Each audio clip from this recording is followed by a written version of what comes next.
Hello and welcome back to the Ground and Root podcast. I'm your host and holistic cancer dietitian, Dion Detraz. So, this month we are exploring the concept that there are various doorways to healing, that not everyone's healing path needs to look exactly the same for it to work. And I think for me, what's most important is that you find the doorway that calls to you. In my experience, once you enter through any doorway, it'll bleed over into many different areas and aspects of your health and your healing. So, in today's episode, we are going to dive deeper into one such doorway that my guess is it might not be the first thing that comes to mind when you think about a healing journey. And yet, as you'll learn today, it has some really powerful benefits. So, I have a special guest today to help us talk this through. Her name is Tina Woods. We're going to talk more about music and dancing and community and how all of these things can help us enhance longevity and help us heal. Tina is a globally recognized longevity expert. She's also a social entrepreneur working at the intersection of science and technology and policy. She is also the founder of Longevity Rave and became a DJ at the age of 60, which is how I caught wind of her on Instagram. So I'm so excited that our paths connected that way. Without further ado, Tina, welcome to the Ground and Root podcast. Thank you for having me. I'm really excited about being here and the conversation. So thank Good, me you. too. Me too.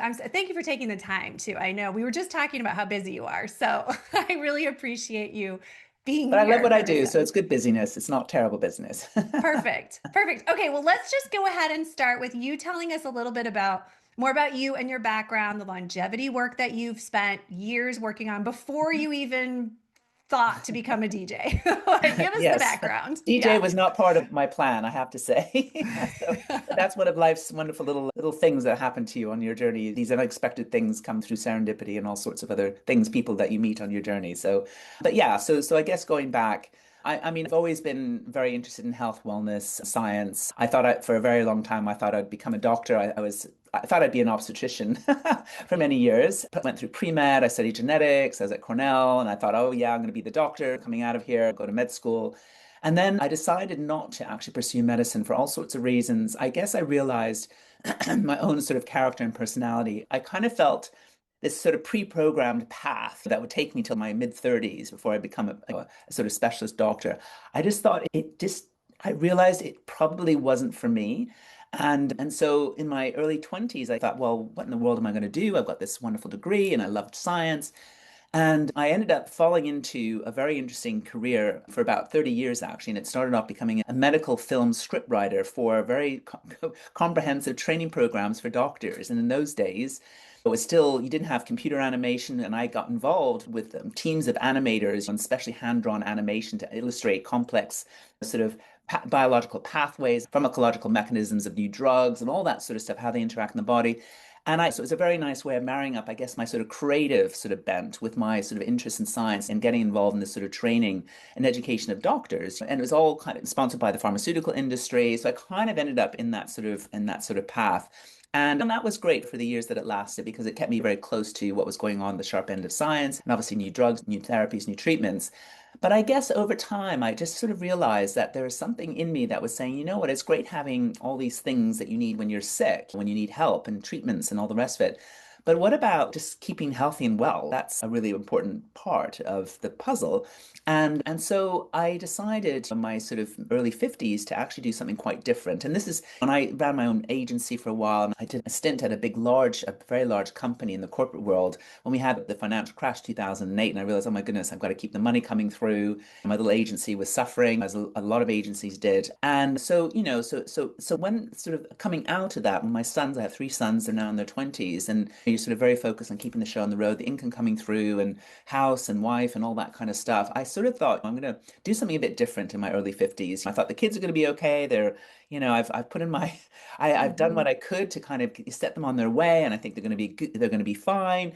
And so I set out on this path, and I didn't really know what it was going to be, but I thought, you know what, I'm really interested in this whole field of science and technology kind of really kind of ramping up. And of course, in those days, you didn't even hear about AI then, but of course, we knew that digital technologies empowering people with more information on their health was actually going to really start to change how we see health and healthcare and all the rest of it. So one thing led to another, and I set up this company called Collider Health at the age of 52, and I was just starting to hit the menopause. And of course, in many ways, it was a crazy time to set up a company because your hormones all over the place, your kids are leaving home, they're going off to university, you're sort of thinking, oh gosh, what's the next sort of 30, 40, 50 years going to look like? And how am I going to Hmm. create this path for myself? In many ways, it was great. And of course, thankfully, I had my husband who was very much sort of supportive of everything that I do and the risk taking involved and all the rest of it. So before I knew it, I just sort of became very involved in a few very interesting projects. And that's through really kind of working through my networks and my friendships and sort of business colleagues and all the rest of it. But I had two or three really interesting projects that kind of set me up very well for what I'm doing now. One of which was getting involved in a very interesting project looking at the impact of AI and digital technologies on the NHS, our public healthcare Hmm. system. And that kind of catapulted me in the whole sort of world of AI. At the time, most of the AI companies were all in sort of fintech and they were only just starting to look at health. And so that was a really interesting project that kind of immersed me in this whole world of the startup world and AI, what the impact on health. And then in parallel with that, I started working with, again, another very interesting project, working with UK Research and Innovation, sort of the big research arm of the UK. And they'd received a lot of money from the government as part of the industrial strategy to fuel big transformative projects working with the startup world, but also the big corporates for transformative projects that would keep us healthy and well for longer. So it was the Healthy Aging Grand Challenge program. So some money coming in from government, they wanted match funding from the corporate world to then seed this and catalyze this marketplace of healthy products and services to keep us healthy and well. And so I kind of got immersed in that, and that was my foray into really understanding and engaging with the whole corporate world outside of pharma and biotech, and kind of asking this question, well, what are you doing with this sort of well, in those days, it was very much kind of like the challenge of this aging demographic. Oh, it's this challenge. We're all getting older, more decrepit. We're all Hmm. bed blocking hospitals. We're all falling over and having hip fractures and bed blocking beds. And it was always tinged with this sort of negative kind of language. And so I kind of spent my whole time kind of looking at the reverse opportunity. We've got the plus 50s, the baby boomers. I'm sort of on the cusp of, I think, baby boomer generation X, born in 1964. And we have very different aspirations than our previous generation, our parents. We want something, and of course, our lives are changing. We're having more time in retirement, a word I hate, sort of coming out of the workforce. And what are we going to do with all this time? So I started really engaging with that whole kind of, I guess, narrative about kind of seeing the more positive side of this. And again, one thing led to another, and I realized that policy making was an area that I really need to kind of get more to grips with. And I ended up, and this is, I guess, part of my path. I sort of dive into these areas, into the unknown, not really thinking, am I really foolish to do so? But I kind of Hmm. dive in there. Before I knew it, I was setting up and running this cross-party parliamentary group on longevity, working with with parliamentarians and policymakers on looking at this sort of system change map on how we actually going to fulfill this government manifesto commitment, which we had at the time. And that was actually one of the objectives for the Grand Challenge program I had mentioned earlier, to increase our healthy life expectancy while minimizing health and well-being inequalities. So the Hmm. whole health equity piece was already baked into the government manifesto commitment. So I became very involved with that, which was fascinating, and did some really interesting work and developed this sort of system change approach to actually increasing our healthy life expectancy. And that sort of then led to a whole bunch of other things, working with the National Innovation Center for Aging on the City of Longevity program. I became very immersed in the world of AI and tech. And at that time, I'd already published a book because I was approached by a tech publisher to write a book on the impact of AI on healthcare. And I said, no, I don't want to write about AI in healthcare when we're sick. I want to write about how do we use all these technologies to keep us healthy and well. So they agreed to do that. So I'd already published this book, and it's just 6 years ago now. So it's kind of, it was ahead of its time actually Hmm. in many ways. Yeah. And so those were all really formative kind of projects and really kind of set me up well to do kind of what I'm doing now, which is getting much more engaged with the whole world of harnessing longevity science and technology and getting it into the mainstream debate, because that's always the hard bit, because we've had lots of sort of, people have heard about, yeah, radical life extension. Yeah, well, the billionaires, why wouldn't they want to live Hmm. forever? They've got it good and all that kind of stuff. Whereas now, of course, we are taking, it's becoming a much more different kind of industry now, where it's much more focused on health span. It still has the issue of making sure that it gets to people in a way that's equitable and accessible and Hmm. fair, so that everyone can benefit from the benefits of all the science and technology. And of course, that's very much at the heart of what I stand for with all my mission-driven sort of initiatives.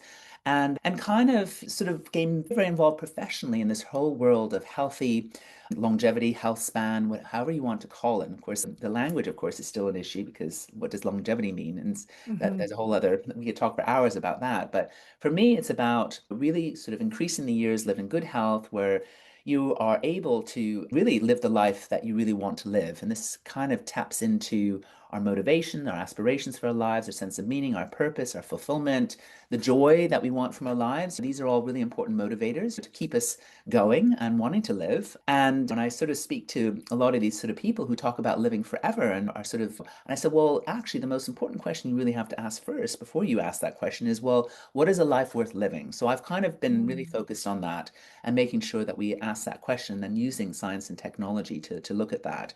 And so that was my professional path. But of course, I had this sort of, and we all have our personal stories to everything in our lives, to our professional work as Hmm. well. And indeed, I did have a personal story in all of this. I set up becoming a sort of a social entrepreneur, sort of proper social entrepreneur from the age of 52, kind of doing some really interesting work. And then, of course, I had my own personal story. And that came at a moment when coming out of COVID lockdown, I went dancing with a few friends of mine. And I just had this sort of lightning bolts moment, this epiphany of when I went dancing all night. And this is at a time when everyone was going out in the streets again, kind of going out to the restaurants, Hmm. the bars, because we're all let out of our homes, Hmm. post-COVID. And there was just this sort of feeling of electricity and joy in the air. Just it was something in the air, and everyone was just so happy. And then I went dancing. And then it just sort of occurred to me that I suddenly just became electrified. I don't know how else to describe it. The music and the dancing and just the joy, it all just sort of, it just kind of connected me, mind, body, and soul in that sort of few hours that I had. And it was kind of like we talk about synchrony, and I said it was almost like my personal synchrony moment where everything just Hmm. kind of came together. And I just realized that music and dancing was going to be a really important part of my life, which of course it has been ever since. And now 6 years later, it's a really important part of my life. And what I've spent really in those 6 years is I started going dancing a lot. I went back to my Zumba class. I started going clubbing a lot. And then, of course, my husband was wondering what the hell has happened to his wife. She's kind of going through this, she's just become this person who's just become alive again, And then he started coming dancing with me. And then one thing led to another. And it was only because I was faced with foot surgery just before I turned 60, because my feet were in a terrible state. It was, I mean, we've heard of bunions, but these were far worse than that. My feet were literally malformed. My second toes were disjointed, and my feet were getting really painful with all this dancing. Of course, I loved climbing mountains. And so I knew I had to go through this foot surgery. So I kind of bit the bullet. I thought, okay, let me find a good surgeon. And after a few months, I shopped around. I finally got a really good surgeon who did all the Olympic athletes, pro tennis players, and football stars. And I thought, okay, he's not going to screw up my feet. But then, of course, I Hmm. started worrying about the recovery because I was dancing a lot and doing mountains. And I was always, the exercise was really important. And so that was actually what started worrying me more than anything, this period of recuperation, because I just thought, how am I going to get through this? And then what I decided, and this is another lesson, I guess, there's always a positive that you can get out of a negative Hmm. if you look for it. And so for me, I looked for a way to keep me occupied, something new that I could do that would keep me distracted. And that was learning how to mix music. And at the time, one of my dancing partners, Yukari, who's now my co-founder of Longevity Rave, we were dancing a lot together. We found each other on the dance floor, actually, this shared energy. And I'm very interested in the shared energy that you get with people in real life situations and these Hmm. experiences. And we decided we would have a go at DJing together. And indeed, we did. We did Longevity Rave 3 months after I turned 60. So I'd learned how to DJ at the age of 60, did our first longevity rave, and then ever since then, it's kind of taken off. And of course, it's now led to all the things that I'm doing now to really understand this whole business of how do we actually really empirically measure that feeling of just that synchrony, that feeling of just knowing you are just in that, you are just feeling great, mind, body, and soul. I mean, human connection is joy, is how we're sort of talking about it, but it's that kind of just knowing that you are just in that sort of place where you just feel alive and you just feel you are you that in your Hmm. you just feel great just knowing who you are and what you're doing and what you're and everything around you, the people you love. And so that's what we're kind of exploring with the joy score experiment, which is this big thing that we're doing now. I will take a breath because I know I've been talking for quite a while about the journey, but it has been a journey, absolutely, both Hmm. professionally, personally, and of course with all the people in my life. They've all been really important parts of that journey. Without them, I wouldn't Yeah. have had it. So Yeah. Oh my gosh, Tina, I love this story so much. And I mean, obviously I brought you here to really talk about the music and the dancing and the community and the joy. And a lot of the work that we do too is around this idea of elevating our energy Yeah, and finding things that keep us in flow and keep us yeah, feeling alive and yeah. connected. And the work that you're doing is just embodying all of that. But on a side note, I feel like this whole conversation could have just been like empowerment after 50. Like, what do you mean retirement? Look at all of this stuff that happened to you in the last little over a decade. I mean, it's inspiring. It's like there's still so much ahead of I us. I sort of think I've never felt so happy with my life as I do now.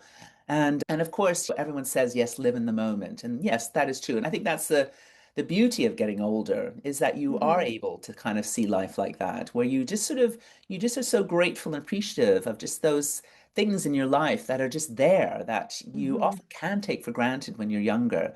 And it's those precious moments that are really important. And it's almost Hmm. like that it's a million of these precious moments that make up your life. And so, and again, it's about the way that you react to life's events that is also really important because you can Yeah. choose how you react to life's events. And I think there's a lot of talk about the personality types, whether you're an optimistic person, see the glass Hmm. half full, half empty. There's now more and more scientific proof. I mean, even the placebo effect speaks to that, actually. If you believe that you are going to have something or something will happen to you, or it probably will because you Hmm. respond differently. Your whole response is different. So I think it's kind of it's and I think now we're getting to the science of actually enabling us to understand that more.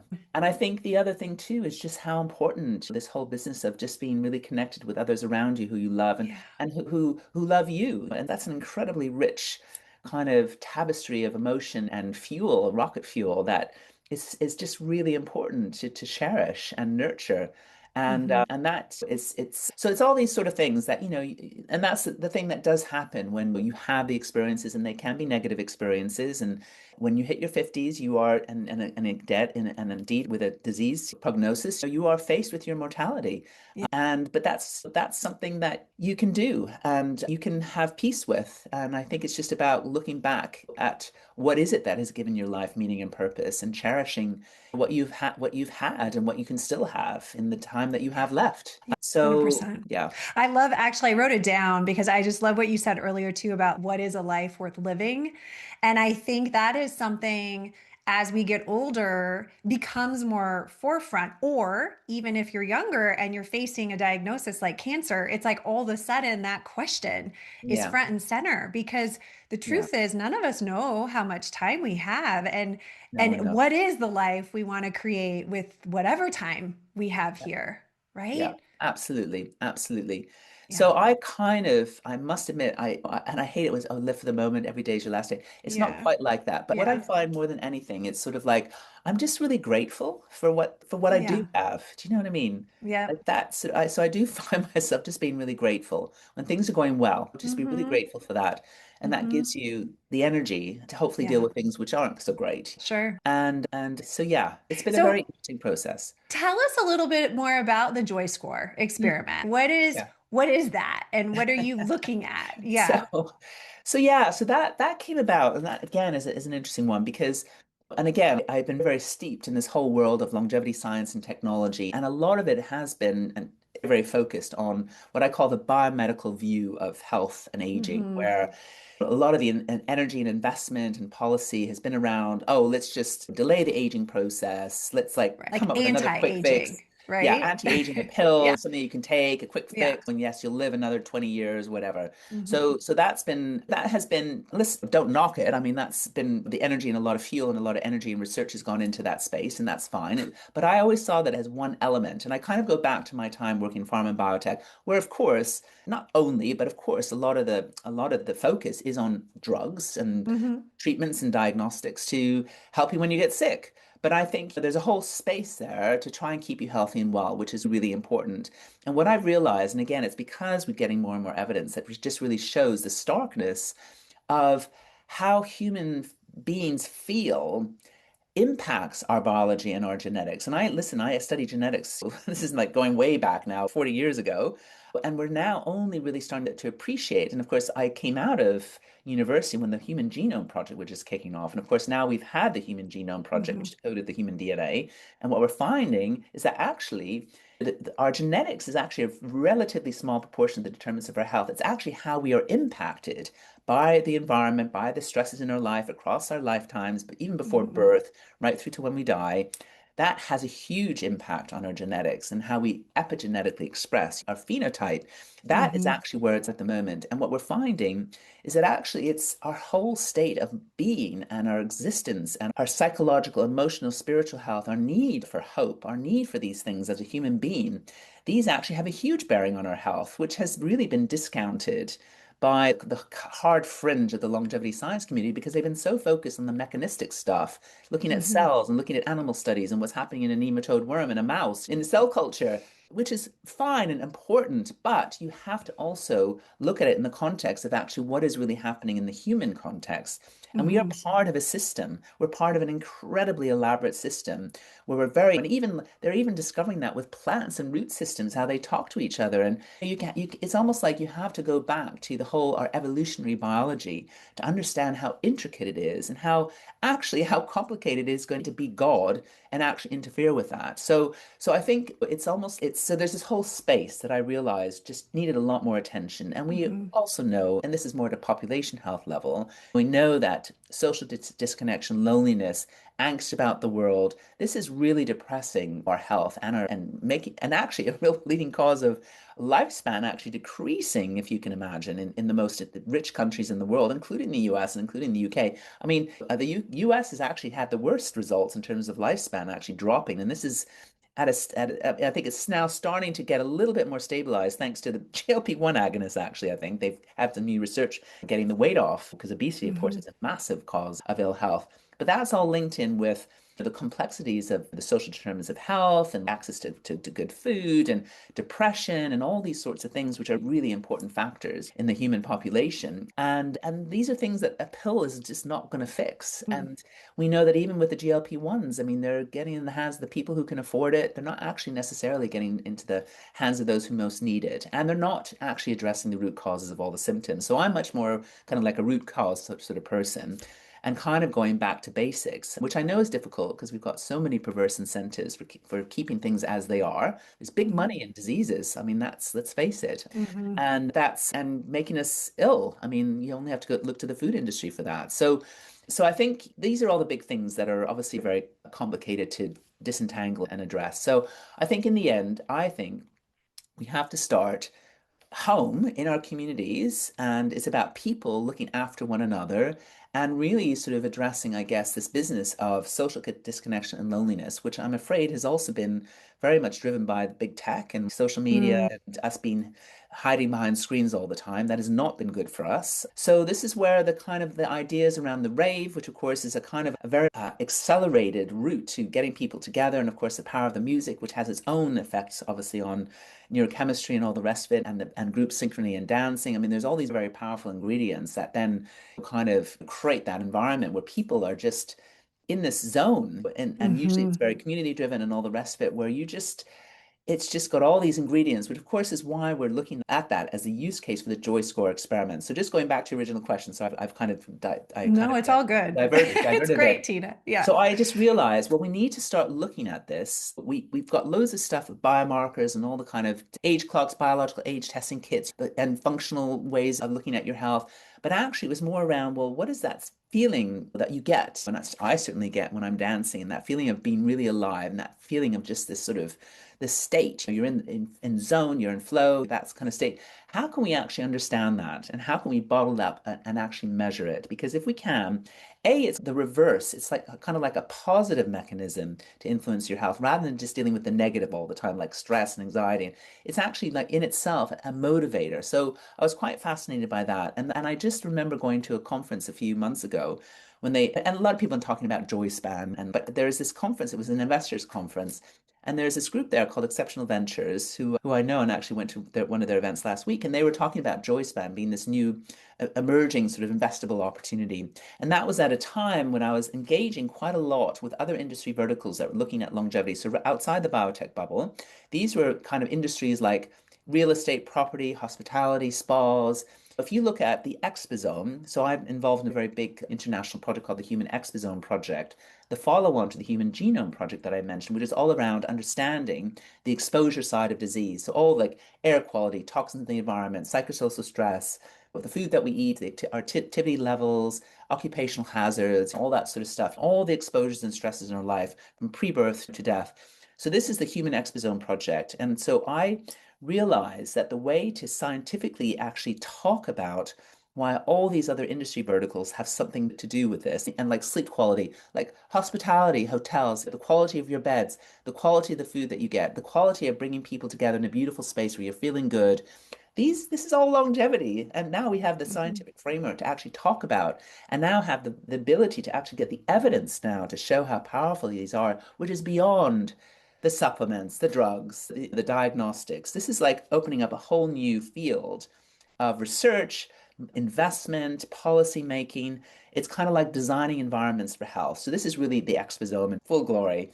And now we can actually start to get, and this is where the technology is, to actually start to get the data on us as individuals, which is the hard part, because we can actually start to engage with technology to look at. I mean, it's complicated, but we can actually start to look at these impacts on us as individuals because we're all unique. We all are hugely impacted in different ways. Our microbiome is an obvious. We all have very different diets. Even identical twins, they have different diets. They have a very different way of expressing that epigenetically. You can see that in twin studies. So this is like where it's at. So this is at the heart of a lot of kind of like my hardcore science hat is at the moment Mm-hmm. and engaging with the business world in that sense. But I was wanting to do the Joy Score study to kind of answer this question. I said, I myself know that joy in my life and feeling really great about my life and my loving relationships, and of course, the dancing now, the DJing, I know that it has been responsible for my good health and my biological age reduction because I've been measured from hand to foot. And my little thing I would say is that because people often will say, oh, yeah, I did that biological age test. Oh, yeah, I'm like 10 years younger or 10 years older than my chronological age. No, you have to have a whole range of different tests taken across a period of time. That is the only meaningful way that you can actually get any meaningful interpretation of that. And so you have to go about it sensibly when you're using these. So there's a lot of crazy stuff out there that will put Mm-hmm. you down the wrong path. So that's a word of warning. But I did have that insight. And I said, listen, I'm not doing any crazy stuff. I'm not paying £100,000 a year doing all this concierge stuff. I'm not doing any of that stuff. Why am I so healthy and actually even quote unquote getting biologically younger? Simple stuff. Joy, purpose, meaning, love, relationship with my husband. It's such simple stuff. And yes, intermittent fasting. And yes, lots of exercise. Don't get me wrong, those are important. But it was not fancy stuff and for the most Mm-hmm. part free. So yeah, so that really got me thinking about this Joy Score study. So or experiment as I've called it. So and hearing the investable opportunity and all the conversation that's happening with the business world about longevity, where it's going. And I thought, you know what? If we can have a joy score, that's a metric that you can empirically measure. So that feeling of that state that you're in any experience, intervention, product or services, or whatever it is. And obviously, my use case at the moment is longevity rave to even start looking at this. Boy, that is could be a very powerful way, A, of raising awareness about how important this is. But if you could just imagine people talking about it, just like people talk about their step counts. Oh yeah, I did 10,000 Mm-hmm. steps today. Mm-hmm. Even though even that's a bit sort of, well, where did that come from? And actually even eight Mm-hmm. is probably just as good for you. But anyway, sleep scores. We know that people are now getting anxious about their sleep scores because our Oura ring will tell you if you didn't get enough sleep. And Right. by the way, my sleep scores are often not very great if I'm raving till 7 in the morning. But Sure. I make Right. up for it. I make up for it in other ways. And so it's about balance. And I think this is the message. It's about what is a unique formula for you as an individual that makes you Mm-hmm. feel so connected with yourself and who you are. And yes, having the information and yes, the data that will tell you that will just get you in that place where you are motivated, happy, you want to keep living for a long time, all Yeah. these sorts of things. And I just thought, this absolutely, let's try and do this. So I'm literally at the earliest stages of trying to do this. I launched it in San Francisco in December. I had a, Okay. a month-long study in Honduras. We had preliminary findings that I'm presenting next week in Barcelona. And I've got a lot of interest, let me tell you, from a lot of events and communities. I've got Burning Man looking at this. I've got Awesome. as the empiric research engine for actually looking at this whole thing of human connection because the big tech guys know that disconnection loneliness is actually one of their legacies, actually. So they've got to, so Mm, it's kind of interesting where it's all going, actually. So wish me luck. yeah. It's very early days and it's not going to be easy. And I see this as easy, it's like a massive open science study. And I'm trying to get it to a point in the next 6 months where I can realistically really start to look at grant funding, philanthropic funding, maybe even Yeah. private funding. But this is so all my partners at the moment are all in the tech community, are all the longevity kind of sort of biomarker providers, technology and solutions providers, all wanting to engage in this because everyone is realizing it's actually a really important part of the puzzle. It really Yeah, is. it really So, is. I love that so much. And even if you go back to some of I was thinking about like the Blue Zones project, yeah, right? Like when they were looking at what are some of the common characteristics of yeah, these long-lived people, and a lot of it was around this stuff. I mean, there was exactly, some food, there was some exactly. movement, but Yeah, like a more than half was yeah, about connection and purpose exactly. and joy. And yeah, I love So that you're doing it's this. interesting that you mentioned Blue Zone because, of course, they're talked a lot. So I Yeah. kind of talk about the Human Exposome Project. It's kind of like it's a measurable Blue Zone idea. Like, Hmm. how do you measure? Because that's where the Blue Zone concept has been criticized in terms of it being done as a robust scientific study, and apparently, then, of course, there are a lot of centenarians. It may not have been 100, and all that kind of stuff. It had loads of Hmm. criticisms, but what it has done really powerfully, and which I applaud them for, is it's kind of really made the point, just like you said, it's like the simple stuff. It's like what your Yeah. grandmother used to tell you. Hmm. It's see your friends, get your clean air, fruits and vegetables, make sure you get Right. outside, get on your bike, spend some time with your friends, Yeah. and just love your life. And we, as your parents and your grandparents and our community, will help you. And that's the point. And that's actually so, in Yeah. a really bizarre sort of way, we're now going down this high-tech route with Human Exposome Project and all the data capture and all the stuff that we can do with all this fancy tech to kind of give us the data and the evidence to prove what we already know. Right. To prove what That's our the crazy grandmas told thing. us. To prove it, Right? exactly. So yeah, it is a bit ironic. It's all good though. It's headed in the right direction. I think that's Yes, what matters most. And yes, the message is, I mean, it's simple. It's like in some ways, right? It's really just teaching people to get back to yeah, some of these yeah. really basic concepts. So I mean, I want to be very mindful of your time, but I have one other area that I would love to ask you about because something that we've had previous guests on the Mm, podcast talking about sound in yeah, particular, right? And like how vibration yeah, changes frequency in our body, like our cells vibrate, right? Like you yeah, mentioned, that feeling of getting onto the rave floor and that electricity and that yeah. connection and that harmony. I mean, that is a real measurable energetic It shift, is. right? It In your is. body. And so we think of sound healing as one way to do that, right? Could be laying on the floor and having crystal bowls and all the Yeah, things. yeah. But I mean, going to a rave or having a dance party, I mean, this is very similar It experience, right? is. Can you speak to that a bit? So yes and no, in the sense that I'm working with experts who are far more knowledgeable about this whole domain than I am. Obviously, I'm learning as I go. Hmm. But I think you're absolutely right. I think there's something about, I mean, there's two things that we're looking at in terms of the Joy Score experiment, looking at the longevity rave as the use case. So I'm working with some really amazing people, including, for example, one group called the Sound Nutritionists. So Kristen Cool. Router and Leon Jean Marie, who I've literally just spent last weekend in Vienna, actually, and holding a big talk about this and also a rave. But there is something absolutely about healing frequencies. And of course, you mentioned even our cells respond to certain sort of frequencies, and there's some very well documented ranges, gamma waves, and all Hmm. that kind of stuff, which are proven to promote healing and all that sort of stuff. So I think so there's definitely more and more science in that vein that are really showing how important this is. And the thing is, you only have to look at some kind of more obvious things. So, for example, the heartbeat that a child in utero listens in the womb, his mother's heartbeat, these are actually, this is part of who we are. And so even the rhythms of music, and Hmm. this is actually one of the things that we're looking at, is how do you actually craft a music program which promotes that feeling of recovery, sort of energy. There's different flow states that you can get. There are different states that you can get depending on, for example, the beats per minute of a music, right? And there's Hmm. certain types of beats per music that tend to promote, for example, group synchrony, sort of synchronized people on the dance floor. So these are all the sorts of things that we're looking at in the way that we're designing the music for the Joy Score experiment with the longevity rave as a use case. So for example, in San Francisco and also in Honduras, we tested people's response to certain, we had 5 different music tracks of varying frequencies and BPMs. It was mainly around the BPMs actually. And you may or may not know, but there's a lot of very well, and we all have our own echo chambers on Instagram, but there's been so much research being pushed down on Instagram showing that house music, which has had its Mm. resurgence, is promotes mental health and promotes people feeling great. In fact, there's a whole big campaign or a big sort of blitz now about how the over 40 women population are all going out raving because it makes them feel great. There's something about, and so this is what we're testing out in the Joy score. So we had 5 tracks between sort of 120 to 135 BPM beats per minute.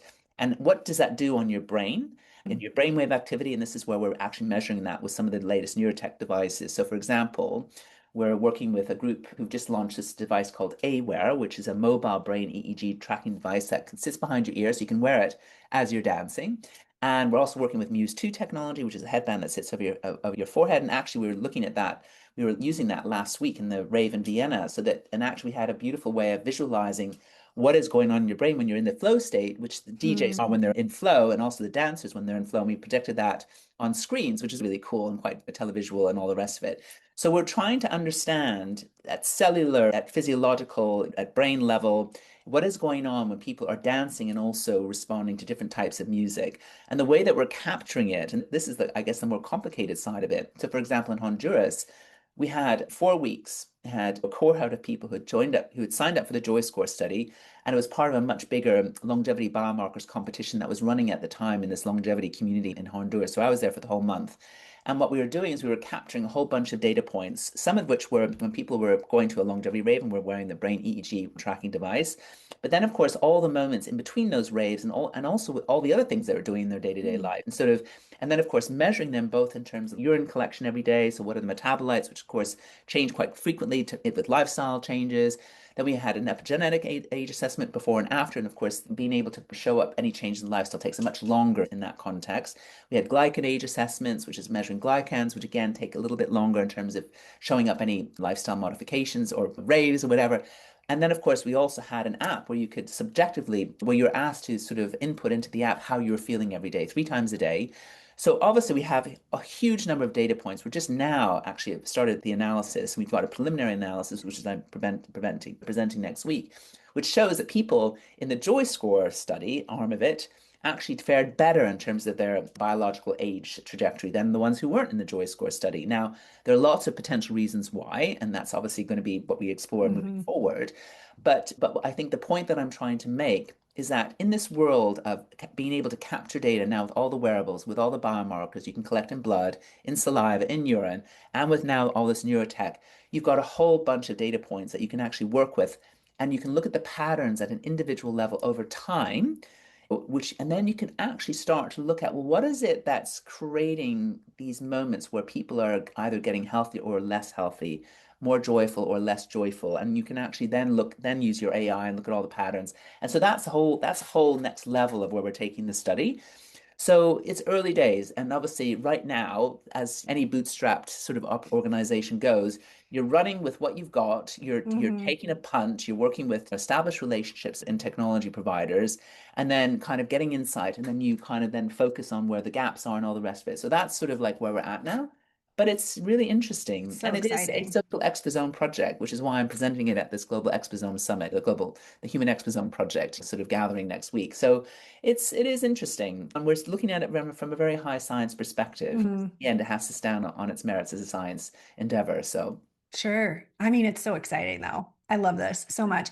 So, okay, before we wrap it up, I feel like there's so much more I could ask you, but I'm going to keep I'm going to keep it succinct. I'm thinking about the person who's listening to this. sure, And if I'll just use myself as an example, yeah, definitely as a younger woman, I loved to go out dancing before yeah, I had kids, before I had yeah, a family. Yeah, that was something we would do almost every weekend. yeah, Then the babies are yeah, born, then we're like in the career, all the things, we stop dancing. yeah, I've always loved music. That's always happening in the house, but the dancing piece it was missing. So for my 50th birthday, I actually felt super inspired to throw my own dance party. I was like, yeah, I want to go dancing again. And we live in the countryside. It's a little bit harder yeah, to go find. So I sure, just invited my friends over. We got speakers up, lights. yeah, We just had, and we danced until 3 in the morning. It was yeah. so fun. So Yeah. I am definitely resonating with what you're talking about. And I want to know, for everybody listening, what would be your suggestion for them? Like, how could they really start to take advantage? Oh my goodness. You can do it in so many different ways because just like you said, just the way that you did it is a Hmm. great way of doing it. And even, I mean, just dancing in your kitchen while you're cooking food, just Yeah. put on your favorite tracks. I mean, it's sort of like it's just engaging your body and mind and soul. And it's just in a totally different way. It just takes you into a whole different zone. And obviously you have to play the music that you like. And of course, it's very unique to you, the sort of music that really resonates with you. And I would just say, just have a go. And also, I mean, I've done this myself, my sort of just dance and listen to music, and you're sort of dancing by yourself, just out of just feeling connected, and or maybe Hmm. cooking or whatever. That's another passion of Hmm. mine, by the way. I love cooking. It's like another creative kind of pursuit. But so just go with what feels right for you. I think that's the point. And I completely can see your point. I mean, I didn't dance or listen to music for years, partly because A, I was a workaholic. I had three sons who were, let me tell you, they were not easy, and it was probably the hardest thing I've ever done in my entire life. Wonderful men now. It was, but it was tough, It's and then work. keeping the show on Yeah. the road, and you never had Yeah. any time for yourself, and all that kind of stuff. And stress, of course, is a huge part of it. Work stress and all that kind of stuff, just keeping everything on the road. And so, of course, I see this is the beauty about getting older, and you start to Yeah. be freed up from all that sort of stuff, and you can Hmm. actually start to do these Hmm. things. But you know what? So there's lots of stuff out there. Just in this thing that I just mentioned, the plus 40 women are out now going raving again, and dance parties, and just start wherever you feel is great. Even going to your local dance class or getting Mm. your husband to do a ballroom dancing, anything that feels right. You just have to start in the end. That's all I can say. And just go with it, and just go with what motivates you and makes you feel happy. I mean, because that in itself is a motivator. Yeah. So I yeah, love I think that. there's no right or way wrong with this at all, with Hmm. any of this. So, but I do think there is something very powerful about the music, and of course, Hmm. just being with other people. And I think that's what Yeah. often is missing in our lives, just the energy that you get just from being in close proximity with other people, the aura, the Right. energy fields, the Right. magnet. It's this whole thing, which I see it in my son's generation. They missed out so much, partly because of COVID. And then, of course, life Hmm. sitting behind screens and then dating apps and all that kind of stuff. Yeah. No, just get We're back not together in actually real life. exchanging energy in real Yes, life, which isn't, and exactly. to your point too about coming to when you can, depending on where you live and what's accessible to you, but when you can venture into a club or to a rave or something that's the next layer of Yeah, community, yeah, that is hard to describe. it That is. feeling It's very of hard to like describe. everybody's syncing, we're co-regulating it, but hundreds of Yeah, people. It's wild. exactly. It is wild. It is Yeah. wild. And it's a wonderful thing. And you know what? Just remember, if you go back right through our ancestry and our evolutionary past, people have been dancing Yes. for a very Right. long time, and 100%. drums and instruments. And it's like it's these rituals. There's a reason for it. There's a reason Yeah. for it. It's in Now our cellular memory, I feel too. Our it's bodies remember that and it I feels think so. right. I often, and it's funny you say that because I often find you are drawn to people when you're in you're drawn to the energy fields of people. And I do sometimes think, and I don't really believe in reincarnation, but I kind of think, well, maybe I do because I sometimes think I know these people. I just feel like I know them just through the vibe that they've Yeah. got. So there is something there about the cellular memory. There's something there, which I think is Yeah. really fascinating. Yeah. That's beautiful. Well, that's probably a perfect place to end it. Thank you so much, Tina. Again, I Thank really you. appreciate you taking the time to be with us, but also just this work that you're doing, this whole new adventure that you've taken on. It's Thank really you. inspiring. Oh, well, thank you. And thank you for the opportunity to chat. And yeah, and look forward to speaking again, hopefully. Yes, me too. Thank you, everyone, for listening. Remember, too, that if you're enjoying what we're sharing here on the Ground Root podcast, please help spread the word. We want to get this into as many ears as possible. And until next time, have a beautiful day. Bye, everyone.